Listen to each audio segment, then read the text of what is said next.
Hegde fertility అమ్మ అనే పిలుపుకు శ్రీకారం చుట్టండి. పొందండి ఉచిత మొదటి కన్సల్టేషన్, మొదటి స్కాన్. సంప్రదించండి 888074474474. నమస్తే, welcome back to iDream media. నేను మీ ఝాన్సీ. చాలామందిలో ఉదయాన్నే లేవగానే బ్రష్ చేసుకోకుండా కూడా బెడ్ కాఫీ తాగే అలవాటు ఉంటుంది. మరి కాఫీలు తాగడం ఆరోగ్యానికి ఎలాంటి నష్టాన్ని చేకూరుస్తాయి, అసలు కాఫీ తీసుకోవడం మంచిదేనా, ఈ విషయంపై డిస్కస్ చేద్దాము. ప్రస్తుతం మనం ఆయుర్వేద వైద్యులు 40 ఏళ్ల సుదీర్ఘ అనుభవం ఉన్న బాలకృష్ణ డాక్టర్ గారి దగ్గర ఉన్నాము. నమస్తే అండి. ఎలా ఉన్నారు సార్? చాలామంది ఇప్పుడు మార్నింగ్ స్టార్ట్ చేస్తే ఈవినింగ్ వరకు అలా కాఫీ తాగుతూనే ఉంటారు. సో ఇంత అమౌంట్లో కాఫీ అనేది తాగడం డైలీ ఒక 10 సార్లు 15 సార్లు తాగుతూ ఉంటారు. అంటే ఇంకా అది పీక్ స్టేజ్ అని చెప్పుకోవచ్చు. దీనివల్ల ఎలాంటి ఆరోగ్యానికి నష్టం చేకూరుతుంది? మీరు చెప్పింది కొంతవరకు నిజమే. కాఫీ వల్ల ఫస్ట్ నష్టాలేంటి, లాభాలేంటి? లాభాలు ఉన్నాయి, నష్టాలు ఉన్నాయి. There you are. కానీ ఏ విధంగా వాడితే మంచిది, ఏ విధంగా వాడకపోవడం మంచిదనే తెలుసుకోవాల్సిన అవసరం ఉంటుంది. సమయాలు తప్పకుండా అవసరం. ఇక్కడ ఏంటి, మీరు ఇందాక చెప్పినట్టు నిద్ర లేవకముందే పడకపై నుంచే కాఫీ కాఫీ అని అరుస్తుంటారు. బెడ్ కాఫీ నోరు కడక్కనే కాఫీతోనే నోరు కడిగేస్తారు. ఇట్ మీన్స్ కాఫీ తాగేస్తారు అంతే, నీరు కూడా తాగకుండా. సరే, ఎంతవరకు సగం తాగడం మంచిదా కాదా అనేది కావాలి. ఏంటంటే మనం నిద్ర లేవగానే మౌత్ వాష్ చేయకముందే, బ్రష్ వేసుకోకముందే కాఫీ తాగడం, ఇతరత్ర ఏమైనా తాగడం కొంతవరకు ప్రమాదకరం అని చెప్పాల్సిందే. అందులో ఏమాత్రం డౌట్ లేదు. కాబట్టి బెడ్ కాఫీ అనేది నిషిద్ధం, తాగకూడదు. ఎందుకు అంటే మనం తీసుకున్నటువంటి ఆహారం, రాత్రి తీసుకున్నటువంటి ఆహారం, దాని తాలూకు అండేజెస్ట్ పార్టికల్స్ పళ్ళ మధ్యలో ఉండిపోతాయి, చిగుళ్ళు దంతాల మధ్యలో అలాగే ఉండిపోతాయి. కొంతవరకు దానివల్ల చెడు బ్యాక్టీరియా నోట్లో ఉత్పన్నమై ఉంటుంది తయారుగా. ఎప్పుడైతే మనం కాఫీ లాంటివి తీసేసుకుంటామో ఆ విషపూరిత బ్యాక్టీరియా కానివ్వండి, లేదా ఆహారం నుంచి వెలువడ్డటువంటి విషవాయువులు కానివ్వండి, స్టమక్లోకి వెళ్ళిపోతాయి. దానివల్ల లాభం కన్నా నష్టం ఎక్కువ జరిగే ప్రమాదం ఉంది. కాబట్టి బెడ్ కాఫీ నిషిద్ధం, తాగకూడదు. మరి ఎలా తాగాలి కాఫీ? కాఫీ తాగితే ఎలాంటి ప్రయోజనం ఉంది అనేది చూడాలి. కాఫీలో మెయిన్గా కెఫిన్ అనే పదార్థం ఉంటుంది. ఈ కెఫిన్ వల్ల లాభం ఏంటి, నష్టం ఏంటి? కెఫిన్ వల్ల లాభం ఉంది, నష్టము ఉంది. కెఫిన్ వల్ల ఏంటంటే తలనొప్పి, జలుబు, లైట్ దగ్గు ఇలాంటివి ఉంటే తగ్గిపోయే అవకాశం ఉంది. అలాగని విరివిగా కాఫీ తాగడానికి వీలు లేదు. ఉదయం ఒక కప్పు, సాయంత్రం ఒక కప్పు కాఫీ తాగొచ్చు. It is then after breakfast. Breakfast తర్వాత కాఫీ తాగాల్సిన అవసరం ఉంటుంది.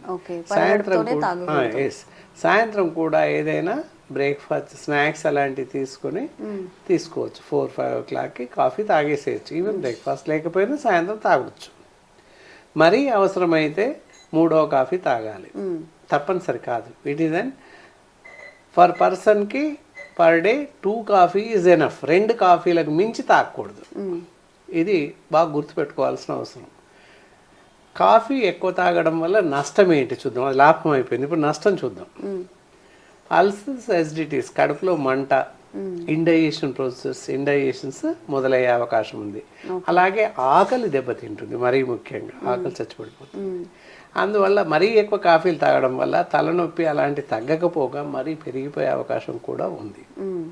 యాక్టివ్నెస్ తగ్గిపోయి ఒక రకమైనటువంటి లేజినెస్ అలవాటు అవుతుంది, నిద్ర వచ్చేస్తుంది కాఫీ తాగితే, అలా తయారవుతుంది. కాబట్టి 2 కాఫీలకు మించి తాగకూడదు. ఒక కాఫీ ఛాన్స్ అంతే. ఎప్పుడైనా ఒక కాఫీ మధ్యాహ్నం తాగొచ్చు, నాట్ నెసరీ అంతే. ఇంకా నష్టం ఏంటి అంటే అజీర్తి సమస్యలు తలెత్తుతాయి, తలనొప్పి కూడా క్రమంగా పెరిగిపోయే అవకాశం ఉంటుంది. అండ్ యాజ్ వెల్ యాజ్ దాంతో పాటుగా కెఫిన్ అని అన్నాము. కెఫిన్ ఒక రకమైన స్లైట్ పాయిజనస్, కొంత పనిచేస్తుంది, మరీ ఎక్కువైతే ఇవన్నీ ప్రాబ్లమ్స్ ఉంటాయి. డిఫరెంట్ ఆర్గానిజమ్స్ మీద చూపిస్తాయి. మంచి రక్త కణాలు అవి చనిపోతుంటాయి. రక్త కణాల పైన మేజర్ ఎఫెక్ట్ చూపిస్తుంది. అందువల్ల కొన్ని రకాల రక్త కణాలు, ఫాగోసైడ్, మంచి సెల్స్ ఉంటాయి, ఆ సెల్స్ చనిపోయే అవకాశం ఉంది ఎక్కువ కాఫీ తీసుకునే వాళ్ళు. ఇందులో 2 రకాల కాఫీస్ ఉంటాయి. మళ్ళీ ఫిల్టర్ కాఫీ లేదా రెడీ టు యూజ్ ఏదో కాఫీ ఇన్స్టెంట్ కాఫీస్ వస్తున్నాయి. అందులో రకరకాల కాఫీలు వస్తున్నాయి. ఏ కాఫీ వాడినా నష్టం లేదు, అన్నీ ఒకేలాగా ఉంటాయి. ఫిల్టర్ కాఫీ అయితే జస్ట్ మరిగించేసి వడగట్టి తాగడం, అండ్ వేరే అందర్ కాఫీస్ ఇన్స్టెంట్ అయితే డైరెక్ట్ పాలలో వేసి కలిపేసి తాగడం, అది అందరికీ తెలుసు. అంతే, ఏ కాఫీ తాగినా జరిగే నష్టం లాభం ఒకేలాగా ఉంటుంది, తేడా లేదు అక్కడ. ఇంకా పోతే కాఫీ గురించి ఆలోచిస్తూ ఉంటే శరీరానికి కొంతవరకే లాభం చేకూర్చుతుంది, పూర్తి లాభం అనేది లేదు దానివల్ల, కొంతవరకే లాభం. జలుబు దగ్గు ఉంటే తగ్గుద్ది కొంత, మరీ అలాగని రోజు తాగుతూ వెళ్ళాల్సిన అవసరం లేదు. అండ్ ఇంకొకటి, కాఫీ మామూలు పాలతో కాకుండా బ్లాక్ కాఫీ తాగుతారు కొంతమంది. ఎస్, బ్లాక్ కాఫీ కూడా ఒక రకంగా ప్రమాదకారి. బ్లాక్ కాఫీ తాగకూడదు. అది హెల్దీ అని తాగుతూ ఉంటారు, షుగర్లెస్ తాగొచ్చు. Sugarless coffee is difference. పాలు కాఫీ వేసేసి తాగొచ్చు వితౌట్ షుగర్. ఇప్పుడు డయాబెటీస్ పేషెంట్స్ అందరికి వితౌట్ షుగర్ తాగుతారు, మామూలు వాళ్ళు కూడా వితౌట్ షుగర్ తాగొచ్చు, నష్టం లే. కానీ black coffee should not take, should not drink. Black coffee అనేది అసలు తాగకూడదు, దానివల్ల అత్యంత ప్రమాదం డైరెక్ట్ ఇంటెస్టైన్ పైన పడుతుంది కనుక తాగకూడదు.